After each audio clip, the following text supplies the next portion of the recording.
Welcome to the AI Hustle Podcast, the podcast where we break down the latest in AI news, tools, and interview experts helping you hustle and do more using AI. If you've been following the podcast for a while, you'll know that over the last 6 months, I've been working on a stealth AI startup. Of the hundreds of projects I've covered, this is the one that I believe has the greatest potential. So today I'm excited to announce AI Box. AI Box is a no-code AI app building platform paired with the App Store for AI that lets you monetize your AI tools. The platform lets you build apps by linking together AI models like ChatGPT, Midjourney, and 11 Labs. Eventually will integrate with software like Gmail, Trello, and Salesforce, so you can use AI to automate every function in your organization. To get notified when we launch and be one of the first to build on the platform, you can join the waitlist at aibox.ai. The link is in the show notes. We are currently raising a seed round of funding. If you're an investor that is focused on disruptive tech, I'd love to tell you more about the platform. You can reach out to me at jaden@aibox.ai. I'll leave that email in the show notes. We may be seeing the first victim to, and the first shoe to drop since Google Bard was announced. The AI search competitor, Neeva, has officially announced that it is going to be shutting down its consumer search product in the coming weeks. This is really interesting. So obviously, Neeva has actually been around. A lot of people just have found out about it since ChatGPT and kind of the hype around AI started. But Neeva has actually been around since 2019. It was started by a former Google executive who essentially said that he was just disillusioned with everything happening at Google. He felt like Google was pursuing growth of users at all costs. And so he decided he would like to create a better privacy-focused search engine, and he created Neeva.com, which was an AI search engine, and you could, similar to what Google Bard is doing now, you could search and get AI results on Neeva. So they have announced that they're shutting it down. One can only assume that after Google Bard came out, there wasn't really much hope for them to think that they could win in the search engine space, a privacy-focused search engine. Obviously, that is super difficult. We have other ones. There's, I believe, DuckDuckGo and a couple other competitors. I think Brave has its own search engine as well. And so I think there's been another, a handful of other privacy-focused competitors. Essentially, they're like the anti-Google or the anti-Facebook who take all of your information and sell it or use it to target you with ads. So we have these other people. Neeva, was really prominent because it was specifically AI. So it was kind of doing what Microsoft Bing and Google Bard are doing. But as soon as as soon as Google Bard rolls out and it's going to be used by billions of people, it's included in Google search results, honestly, Neeva kind of dies because it's just so much more powerful. They have so many more resources. That being said, of course, the privacy aspect of it, I'm sure, was great because Google still is not doing that, obviously. But I believe that there's probably other competitors that probably were just beating them. So they released a blog post, and the reason that they said they're shutting down is because they said that acquiring users has been really hard, and they also said that different economic environments have made it clear that a business in consumer search is not sustainable. That's just what they were saying. They said this was a really tough decision that took into account lots of things: our business progress so far, the current funding environment, and our ability to continue to grow quickly in this vastly changing search environment.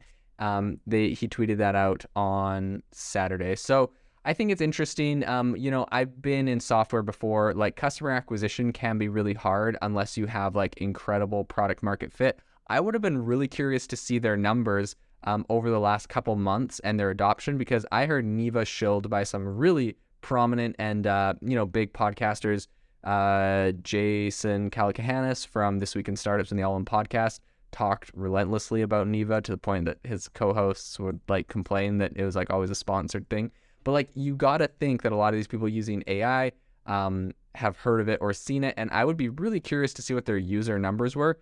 But I also know that when it comes to search, there is a cost associated with every single search, and when you have a free search engine and all of your users are essentially free unless you can learn to monetize really quickly, which when you're a privacy search engine is a lot harder. I imagine that would have been difficult, and that probably is where they ran into a snag.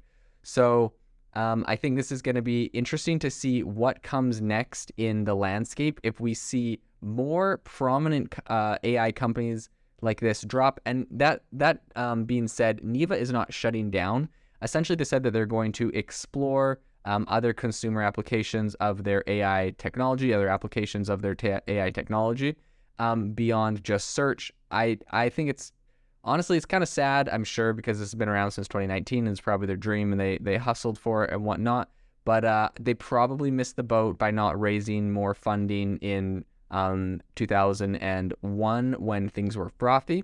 You know, they had 2 years to do it because 2022 and 2023 have been rough on raising funds for any sort of software company. That being said, AI did seem to have a bit of a boom. I would assume Neeva would have gotten a spike in numbers. I'm surprised, they weren't able to grab some quick money because they'd been around a while in the space. That being said, though, I know the number one question people would have brought up, because in my current software company in AI, which isn't anything related to search, it's also still this number one question people bring up, but people are obviously going to say, what happens when Google does the exact same thing? And I think Neeva really probably struggled to answer that question to investors, to differentiate themselves and to actually show that they had a moat, right? A leaked memo from Google said, we don't have a moat, and neither does OpenAI. And I think for someone like Google and OpenAI, not having a moat is fine because, well, it's not fine, it's not great, but like they can go ahead because they're obviously the biggest. They can spend millions or billions of dollars developing this technology, and that money spent is, essentially their moat, although things get cheaper. So it becomes less and less of a moat. But the users they have, the money they spent, first mover advantage, those are things that Google and OpenAI really want to focus on. And a company like Neeva just really can't keep up with what they were doing. So I think it's going to be interesting to see what they continue. They said they're going to explore use cases for generative AI and large language models in search going forward. And they said that all of the customers that currently have paid for it are going to get a refund. This is really interesting. Like, they're not even just leaving up like some sort of basic version of the technology for their paid users to just continue to use and continue to make money. They're literally just refunding the unused portion of any of their premium users, and they're deleting all user data as part of the shutdown. Now, my one caveat, or like one side note, which is just purely speculative, but the one thing this reminds me of with the whole deleting all of the data stuff is potentially, I highly doubt this happened, but potentially if there's some sort of data breach and they felt like it was they're not able to redeem themselves, this is, an interesting path they might also take. It just reminds me of Google Plus. Essentially, Google had their Facebook competitor, Google Plus. It got a lot. It didn't get a lot of traction. Honestly, it kind of made them look bad because Facebook kept just like kicking their butt in that department. And eventually, there was a big data breach. It got hacked, and so then Google just like pulled the plug and said, shutting it down, deleting all the data, deleting the whole thing. They didn't even like just kind of leave it up as like one of their half-baked products that's just kind of chilling like they have done other times. Google, to be honest, is pretty good at pulling the plug, and I think the reason on like unsuccessful products, and I think the reason, especially for Google Plus, is as soon as they had that data breach, they just wanted to like completely get rid of that because it essentially was a liability. So I doubt this is the case with Neeva, but it is interesting that they're just deleting all of the data and refunding everybody and not even like, trying to continue to make money from that. So I think the executives over at Neeva said they'll have more to share in the coming weeks, so we will look forward to seeing that. But I do think this is a really interesting story because this is the first shoe to drop. This is the first AI company to bite the dust, not just like startup, because there's 100 startups right now that are building like, honestly, a lot of them are building like what you would consider features. They're like, oh, we do this cool thing. And the question is that a feature or is that a fully fledged product? Neeva was a fully fledged product. So that's why I think that it's actually interesting to talk about. Whereas a lot of these other AI companies, when they say like, hey, ChatGPT just unleashed plugins, now our whole company's dead. Or like Google just released like X, Y, and Z, or Google released like a feature that auto writes emails in Gmail. Now my whole company's dead. It's like, yeah, the problem is a lot of these companies were just like features. They weren't fully fledged products or platforms, or they're just like a little feature or a little gimmick, essentially, like a faster way to integrate ChatGPT into something. And I think you don't have a moat in that case, and a lot of companies are going to really struggle if that's all they have to stand on.